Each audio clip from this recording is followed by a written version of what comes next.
Ohio Governor Mike DeWine is touring tornado damage. National Weather Service confirming an EF2 touchdown near Dayton and Columbus.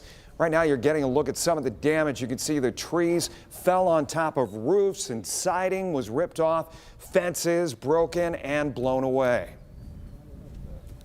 Tornadoes are very arbitrary, and while there's property damage, and we're going to go out right now and take a look and survey the situation, but again, no loss of life, so we're very, very fortunate in regard to that. So far, there have been no reports of any injuries, and officials will release more details on the strength of the tornado and the wind speeds during the storm at its peak. Some other things to talk about. Look at this. Wright-Patterson Air Force Base down near Dayton. That building, the base, sustained damage from a suspected tornado early this morning. First responders and base safety personnel, they were out today assessing the damage done on the south side of the base. One of the gates into the base was closed temporarily, but has since reopened. Wow. A tornado touched down in Michigan early this morning as well. That also caused extensive damage. This happened about 5 miles northeast of Marshall at about 12:35 a.m.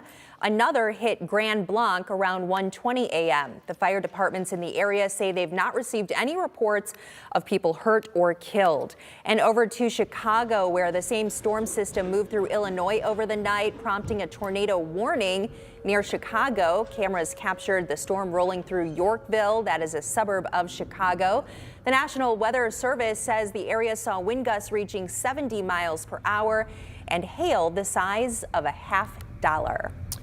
So immediately here in our area, we did not see any damage, luckily, in last night's storms. But let's bring in Chief Meteorologist Chris Vickers on why these alert days are so impactful. Yeah, really, we told you with the messaging yesterday, it's going to feel and act more like a day out of mid-April, and it certainly did. And guys, very fortunate for our area, we did not have any reports of any widespread strong storms or even any severe weather. But look at the reports of tornadoes. The cluster of tornadoes across west central and central Ohio, another area of tornadoes north of us, and a third area of tornadoes off to our west. Now, after this is all counted and totaled, I suspect it's going to be well over a dozen tornadoes that were across the lower Great Lakes region. Now, one in particular that was fairly strong up there toward Grand Blanc, Michigan, that was rated an EF2 tornado. And look at this, the speed's up to 115 miles per hour. But what's unusual about this one, 450 yards wide. That is nearly 5 football fields wide, and no major injuries that were reported from that one. That tornado that we showed you the images down there toward Wright-Patterson Air Force Base,